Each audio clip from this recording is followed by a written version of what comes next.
अस्सलामुअलैकुम बच्चों। मैं हूं आप प्रोफेसर शफीक गुल और आज हमने स्टार्ट करना है टॉपिक रेक्टेंगुलर कोऑर्डिनेट सिस्टम। हम लोगों ने चैप्टर 2 स्टार्ट किया था और चैप्टर 2 में हम लोगों ने कल हमारा लेक्चर था वेक्टर्स के बारे में और वो इंट्रोडक्टरी लेक्चर था। आज हम नेक्स्ट चलते हैं। हमारे पास आ रहा है rectangular coordinate system. Rectangular coordinate system क्या है? Two reference lines. क्या है? Two reference lines drawn at right angle to each other are known as coordinate axis. के दो रेफरेंस लाइंस हैं। रेफरेंस का मतलब है हवाला जाती लाइनें। दो हवाला जाती रेफरेंस लाइंस हैं जिनको हमने एक दूसरे के ऊपर राइट एंगल पर ड्रॉ किया है, 90 डिग्री के एंगल पर ड्रॉ किया है। इनको हम नाम देते हैं coordinate axis. The point of intersection is known as origin. और जिस पॉइंट पर ये आकर मिलती हैं उस पॉइंट को हम नाम देते हैं ओरिजिन का। जिस पॉइंट पर ये दोनों लाइनें आकर मिलती हैं उस पॉइंट को हम नाम देते हैं ओरिजिन का। कि जिस पॉइंट पर ये दोनों लाइनें आकर मिली वो पॉइंट क्या कहलाएगा? ओरिजिन। अच्छा, और दूसरा हमने इनको राइट एंगल पर ड्रॉ किया है। इसका मतलब है इनका आपस में एंगल कितने डिग्री है? हर जगह से कितना डिग्री है? 90 डिग्री है। तो दोबारा से डेफिनेशन के साथ चलने लगा हूं। टू रेफरेंस लाइंस, दो हवाला जाती लाइनें, drawn at right angle to each other, जिनको हमने एक दूसरे के ऊपर 90 डिग्री पर ड्रॉ किया है। जिनको हमने एक दूसरे के ऊपर 90 डिग्री के एंगल पर ड्रॉ किया है are known as coordinate axis. इनको हम नाम देते हैं कोऑर्डिनेट एक्सिस का। The point of intersection is called origin. जिस पॉइंट पर ये दोनों लाइनें आकर मिल रही हैं वो पॉइंट हमारे पास कहलाता है ओरिजिन कहलाता है। And the system of these coordinate axis, और ये जो पूरा सिस्टम है कोऑर्डिनेट एक्सिस का, इसको हम नाम देते हैं रेक्टेंगुलर कोऑर्डिनेट सिस्टम। तो क्या हो गया हमारे पास? ये पूरा सिस्टम जो बना एक्स और वाई, ये कोऑर्डिनेट एक्सिस का, इसको हम नाम देते हैं रेक्टेंगुलर कोऑर्डिनेट सिस्टम। अच्छा बच्चों, अब हमारे पास ये जो हॉरिजेंटल लाइन आपको नजर आ रही है एक्स ओ एक्स प्राइम, इसको हम नाम देते हैं एक्स एक्सिस का। और ये जो वर्टिकल लाइन आपको नजर आ रही है वाई ओ वाई प्राइम, इसको हम नाम देते हैं वाई एक्सिस का। हॉरिजेंटल मतलब लेटी हुई, वर्टिकल मतलब ये अमूदन खड़ी हुई लाइन, इसको हम वाई एक्सिस का नाम देते हैं। अच्छा बेटा, अब जो हॉरिजेंटल लाइन है the X O X, usually horizontal line X O X is called X axis. इसको हम एक्स एक्सिस कहते हैं। With positive values in right and negative in left. जो एक्स की वैल्यूज होंगी वो पॉजिटिव होंगी राइट में और नेगेटिव होंगी लेफ्ट में। Usually the vertical line Y O Y prime, ये जो वर्टिकल लाइन है Y O Y prime is called Y axis. इसको हम नाम देते हैं वाई एक्सिस का। With positive values in upward direction, जिसकी पॉजिटिव वैल्यूज होंगी अपवर्ड डायरेक्शन में, and negative values in downward direction, और डाउनवर्ड डायरेक्शन में इसकी वैल्यूज हमारे पास क्या होंगी? नेगेटिव होंगी। अच्छा बच्चों, अब हमारे पास ये जो x और y कोऑर्डिनेट लाइंस हैं, इन्होंने मिलकर एक प्लेन बनाया है। इन्होंने मिलकर एक क्या बनाया है? प्लेन बनाया है। प्लेन का क्या मतलब है बेटा? ये आपको नजर आ रहा है कि ये एक स्मूथ सरफेस है। x और y, इनके दरमियान यहां पर क्या आ रहा है? हमारे पास एक स्मूथ सरफेस आ रहा है। तो x और y ने मिलकर क्या बनाया है? हमारे पास एक प्लेन बनाया है। अब इस प्लेन में चार क्वाड्रेंट हैं। इस प्लेन को हम चार हिस्सों में तकसीम करते हैं। पहला हिस्सा जिसमें x भी पॉजिटिव y भी पॉजिटिव, इसको हम नाम देते हैं फर्स्ट क्वाड्रेंट का। दूसरा हिस्सा जिसमें x की वैल्यूज इस तरफ नेगेटिव होती हैं लेफ्ट में और y की वैल्यूज इधर पॉजिटिव हैं, इसको हम दूसरा हिस्सा है जिसको हम नाम देते हैं सेकंड क्वाड्रेंट का। ये बेटा हमारे पास तीसरा हिस्सा है जिसमें x की वैल्यूज नेगेटिव और y की वैल्यूज भी नेगेटिव। तो ये हमारे पास कौन सा इसका क्वाड्रेंट है? तीसरा हिस्सा है, थर्ड क्वाड्रेंट है। और ये हमारे पास बेटा जिसमें x की वैल्यूज पॉजिटिव और y की वैल्यूज नेगेटिव, ये हमारे पास इसका चौथा पार्ट है जिसको हम नाम देते हैं फोर्थ क्वाड्रेंट। तो ये हमारे पास एक प्लेन बना है।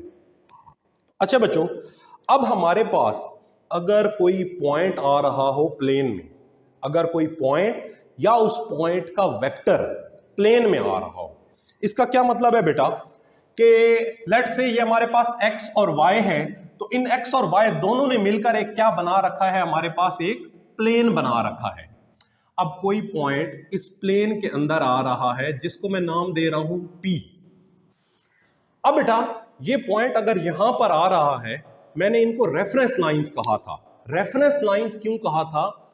क्योंकि इन्हीं के रेफरेंस से हम इस पॉइंट तक पहुंचेंगे। दोबारा से, इन लाइंस को मैंने रेफरेंस लाइंस क्यों कहा था? क्योंकि इन्हीं के रेफरेंस से हम इस नुक्ता, इस पॉइंट P तक पहुंचेंगे। कैसे बेटा? देखिए, अगर हमने इस पॉइंट P तक पहुंचना है तो कुछ ना कुछ फासला हमें x के हिसाब से x में चलना पड़ेगा और कुछ ना कुछ फासला हमें y के हिसाब से इधर ऊपर जाना पड़ेगा, तब हम इस पॉइंट में पहुंचेंगे। तो देखें जरा, हम किस चीज के रेफरेंस से चल रहे हैं बेटा? हम x के भी रेफरेंस से चल रहे हैं और y के भी रेफरेंस से चल रहे हैं। इसी वजह से हमने इनको रेफरेंस लाइंस कहा था। तो अब इस नुक्ता पर हम पहुंच गए और ये नुक्ता कहां पर आ रहा है बेटा? ये नुक्ता हमारे पास आ रहा है प्लेन में। अच्छा, लेट से हम जो x में चले, x में जो फासला चले, फर्ज किया आपकी बुक के अकॉर्डिंग वो फासला है a, और जो y में हम चले वो फासला है b। x में हम a फासला चले, y में हम b फासला चले, तो हम इस पॉइंट P तक पहुंच गए। अब बेटा अगर इस पॉइंट P का मैं वेक्टर बनाऊं तो वो वेक्टर हमारे पास ओरिजिन से लेकर यहां तक ये वेक्टर आ जाएगा बेटा हमारे पास। अच्छा बेटा, अब अगर कोई नुक्ता या उसका वेक्टर अगर हमारे पास आ रहा हो प्लेन में, तो हम उसकी डायरेक्शन कैसे बताएंगे? तो बेटा हम उसकी डायरेक्शन बताएंगे जो उसका पॉजिटिव एक्स एक्सिस से एंटी क्लॉकवाइज डायरेक्शन में जो वेक्टर का एंगल बनेगा, वो एंगल हमें उस वेक्टर की डायरेक्शन बताएगा। दोबारा से सुन लें, direction of a vector in a plane, हमारे पास प्लेन में अगर कोई वेक्टर आ रहा है तो उसकी डायरेक्शन को हम कैसे स्पेसिफाई करेंगे? Direction of a vector in a plane is specified by its angle theta which the representative line of the vector makes with positive x-axis in anti-clockwise direction। कि जो वेक्टर को जाहिर करने वाली लाइन है ना, वेक्टर की डायरेक्शन अगर हमने प्लेन में बतानी है तो जो वेक्टर को जाहिर करने वाली लाइन है, जो वो पॉजिटिव एक्स एक्सिस के साथ एंटी क्लॉकवाइज डायरेक्शन में एंगल बनाएगी, वो एंगल उसकी क्या बताएगा? डायरेक्शन। देखें बच्चों, एंगल कैसे डायरेक्शन बता रहा होता है? अगर मैं कहूं कि हमारे वेक्टर का एंगल 0 डिग्री है एक्स एक्सिस के साथ, तो आप सारे लोग समझ जाएंगे कि वेक्टर की डायरेक्शन हमारे पास है अलोंग द एक्स एक्सिस। ये डायरेक्शन है वेक्टर की। अच्छा, अगर मैं कहूं कि हमारा वेक्टर 45 डिग्री का एंगल बना रहा है एक्स एक्सिस से, तो बेटा आप लोग सारे फौरन समझ जाएंगे कि हमारा जो वेक्टर है वो x और y दोनों के दरमियान कहीं आ रहा है। तो डायरेक्शन ये हो गई। तो आपको डायरेक्शन का पता किस चीज से चल रहा है? एंगल से। अब अगर मैं कहूं कि हमारा वेक्टर पॉजिटिव एक्स एक्सिस से 90 डिग्री का एंगल बना रहा है, तो आप सारे लोग बेटा समझ जाएंगे कि हमारे वेक्टर की डायरेक्शन ये है। तो डायरेक्शन आप लोग देख रहे हैं कि डायरेक्शन आपको क्या चीज बता रही है? जो वेक्टर का पॉजिटिव एक्स एक्सिस से एंगल बन रहा है एंटी क्लॉकवाइज डायरेक्शन में, वो वेक्टर की क्या बता रहा है? डायरेक्शन बता रहा है। तो देखें बेटा, नेक्स्ट हमारे पास पॉइंट क्या है? Direction of a vector in a plane. Plane भी कहते हैं और 2 डायमेंशन भी कहते हैं। 2D मैंने लिखा है बेटा। 2 डायमेंशन का क्या मतलब है? देखें, एक ये डायमेंशन और एक ये डायमेंशन, एक्स और वाई, तो हम इनको 2 डायमेंशन भी कहते हैं। तो बेटा direction of a vector in a plane is specified by its angle theta which the representative line of vector makes with positive x-axis in anti-clockwise direction। कि जो वेक्टर की लाइन पॉजिटिव एक्स एक्सिस से anti clockwise direction में angle बनाती है, वो उसकी जो एंगल होता है वो उसकी क्या देती है? डायरेक्शन। अच्छा बच्चों, अब इस प्लेन और स्पेस का कंसेप्ट हम लोग रूम के कॉर्नर से समझते हैं। बेटा हम लोग रेक्टेंगुलर कोऑर्डिनेट सिस्टम का कंसेप्ट इस रूम के कॉर्नर से समझते हैं। बेटा ये आपको रूम का कॉर्नर आप सपोज करें कि ओरिजिन है। अब इस लाइन जा रही है नीचे, इसको हम नाम दे देते हैं एक्स एक्सिस का, और ये जो नीचे लाइन जा रही है इसको हम नाम दे देते हैं वाई एक्सिस का। ये जो पॉइंट ऑफ इंटरसेक्शन हो गया वो हो गया ओरिजिन। अच्छा बेटा, आपको नजर आ रहा है कि एक्स और वाई दोनों ने मिलकर एक क्या बनाया है, प्लेन बनाया है। ये बिल्कुल एक प्लेन सरफेस है। अच्छा, अब कोई भी पॉइंट इस प्लेन में आ रहा है, जैसे ये पॉइंट हमारे पास कहां आ रहा है, इस एक्स और वाई प्लेन के अंदर आ रहा है। अच्छा, अब हमने इस पॉइंट तक पहुंचना है ना, तो कुछ ना कुछ फासला हमें एक्स में चलना पड़ेगा। 1 2 यूनिट हम चले एक्स में, और कुछ ना कुछ फासला वो वाई एक्सिस था तो वाई में चलना पड़ा 1। तो हम कहां पहुंच गए, इस पॉइंट पर। अच्छा बेटा, तो हमारे पास अगर कोई चीज प्लेन में आ रही है तो हम एक्स और वाई से उस तक पहुंच सकते हैं। लेकिन बेटा मसला ये है कि अगर कोई चीज आ रही हो स्पेस में, इस प्लेन से ऊपर आ रही है, जैसे यहां पर, या इस कमरे का छत का पंखा, वो इस प्लेन में नहीं आ रहा है, तो अगर हमने उस तक पहुंचना है तो क्या करना पड़ेगा। देखें, वो लेट से बेटा यहां पर है, बिल्कुल इस पॉइंट के ऊपर, तो मुझे कुछ ना कुछ फासला एक्स में चलना पड़ेगा, कुछ ना कुछ वाई में चलना पड़ेगा। लेकिन बेटा अभी भी मैं उस सीलिंग, उस छत के पंखे तक नहीं पहुंचाऊं, क्योंकि मुझे कुछ ना कुछ फासला ऊपर भी जाना पड़ेगा। इसका मतलब है कि अगर कोई पॉइंट स्पेस में आ रहा हो तो हमें एक तीसरे कोऑर्डिनेट एक्सिस की जरूरत होती है। हमें एक तीसरे कोऑर्डिनेट एक्सिस की जरूरत है कि ये एक्स है, ये वाई है, तो हमें कुछ ना कुछ ऊपर जाना पड़ेगा। तो ये जो लाइन आपको एक्स और वाई दोनों के परपेंडिकुलर नजर आ रही है, इसको हम नाम देते हैं जी एक्सिस का, कि हम एक्स में भी चलेंगे, वाई में भी चलेंगे, और कुछ ना कुछ फासला उस कोऑर्डिनेट एक्सिस जी में भी हम ऊपर की तरफ जाएंगे तो हम पंखे तक पहुंचेंगे।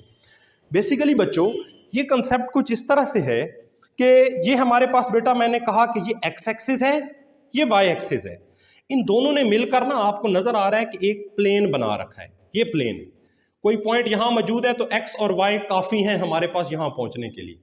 लेकिन कोई चीज इस प्लेन से बाहर आ रही है तो हमें एक तीसरे कोऑर्डिनेट एक्सिस की जरूरत होगी, जिसको हम नाम देंगे ये एक्स, ये वाई, और ये जो तीसरा इन पर परपेंडिकुलर है, 90 डिग्री के एंगल पर है, इसको हम नाम देते हैं जी एक्सिस। कि हम एक्स में चलेंगे, वाई में चलेंगे, और कुछ ना कुछ हमें जी के अलाउंग ऊपर भी आना पड़ेगा।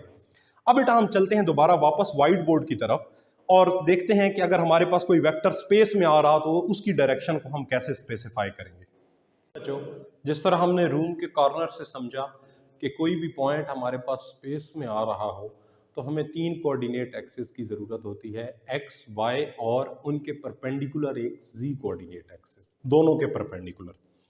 अब बेटा अगर हमारे पास कोई भी point, for a point or a vector in a space, कि कोई भी पॉइंट या वेक्टर हमारे पास स्पेस में आ रहा हो, we require another axis called Z axis. तो हमें एक तीसरे एक्सिस की जरूरत है जिसको हम नाम देते हैं जी एक्सिस का, कि जो एक्स और वाई दोनों पर क्या हो, परपेंडिकुलर हो। अब बेटा ये देखें कि ये हमारे पास एक्स और वाई, ये इन दोनों ने मिलकर बनाया है प्लेन। अब अगर कोई पॉइंट प्लेन में आ रहा हो तो ये एक्स और वाई काफी हैं उस पॉइंट तक पहुंचने के लिए। लेकिन बेटा अगर कोई पॉइंट आ रहा हो स्पेस में यहां, तो हमें एक्स में भी जाना पड़ेगा, वाई में भी जाना पड़ेगा, और ऊपर कुछ ना कुछ फासला जी में भी आना पड़ेगा। तो बेटा ये हमारे पास हो गया एक्स एक्सिस, ये हो गया हमारे पास वाई एक्सिस, और ये जो तीसरा कोऑर्डिनेट एक्सिस है बिल्कुल इनके परपेंडिकुलर, एक्स के भी परपेंडिकुलर और वाई के भी परपेंडिकुलर, इसको हम नाम देते हैं जी एक्सिस का। अब बेटा कोई भी पॉइंट हमारे पास स्पेस में आ रहा हो, जैसे कि पॉइंट यहां पर आ रहा है, लेकिन बेटा मैं यहां पर पॉइंट नहीं बना सकता क्योंकि ये हमारे पास एक प्लेन है, तो मैं पॉइंट को यहां शो कर रहा हूं। आपने ये समझना है कि ये पॉइंट जो है ना हमारे पास, ये यहां पर मौजूद नहीं है, बल्कि थोड़ा सा इससे ऊपर यहां स्पेस में मौजूद है।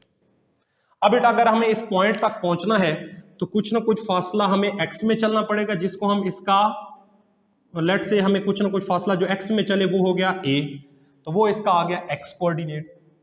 अब कुछ ना कुछ फासला हमें वाई में जाना पड़ेगा, तो वो हो गया इसका वाई कोऑर्डिनेट, और वो फासला हम चले बी।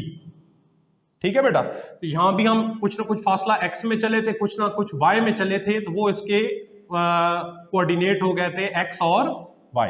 तो अब x में चले y में चले, लेकिन कुछ ना कुछ फासला हमें ऊपर आना है, क्योंकि एक्चुअली ये पॉइंट यहां पर है। तो हम कुछ ना कुछ फासला जो ऊपर आए तीसरे कोऑर्डिनेट में z एक्सिस में हम आए, लेट्स से बेटा वो हमारे पास है c, तब हम इस पॉइंट तक पहुंचे। तो x में चले, y में चले और कुछ ना कुछ फासला यहां z में चले। अब बेटा जो z एक्सिस है वो भी मैं यहां पर शो नहीं कर सकता, यहां पर लाइन नहीं लगा सकता, क्योंकि ये प्लेन है, तो मैं उसको शो कर रहा हूं यहां पर। लेकिन बेटा आप लोगों ने कंसेप्ट जहन में ये रखना है कि ये जो तीसरा कोऑर्डिनेट एक्सिस है ये यहां पर मौजूद है। अब बेटा ये आ गया हमारे पास कोई पॉइंट, कहां आ गया, स्पेस में, और ये आ गया इस बेटा इस पॉइंट का वेक्टर हमारे पास। अब बेटा अगर हमने इस वेक्टर की डायरेक्शन को बताना है, तो इस वेक्टर की डायरेक्शन को बताने के लिए हमें जरूरत होगी 3 एंगल्स की। हमारे पास 3 एंगल और 3 कोऑर्डिनेट हैं, यहां पर 1 एंगल और 2 कोऑर्डिनेट हैं। अब बेटा इसकी अगर हमने डायरेक्शन बतानी है तो हमें 3 एंगल्स बताने पड़ेंगे। कौन कौन से बेटा? इसका पॉजिटिव एक्स एक्सिस से बनने वाला angle alpha, positive x axis से जो इसका ये एंगल बन रहा है इसको अल्फा। ये जो हमारे पास इसका वाई एक्सिस से एंगल बन रहा है ये बीटा, ये एंगल भी बताना पड़ेगा। और ये जो इसका जी एक्सिस से एंगल बन रहा है इसको हम नाम दे रहे हैं गैमा। तो अगर हमने कि कोई भी वेक्टर हमारे पास स्पेस में आ रहा है तो उसकी डायरेक्शन बताने के लिए हमें 3 एंगल्स बताने पड़ेंगे। एक्स एक्सिस से उसका angle alpha, alpha with X axis, beta with Y axis, जो वाई एक्सिस से एंगल बनेगा बीटा, और गैमा विद जी एक्सिस। तो बेटा किसी भी हमें वेक्टर की स्पेस में डायरेक्शन बतानी है तो हमें उसके 3 कोऑर्डिनेट बताने पड़ेंगे।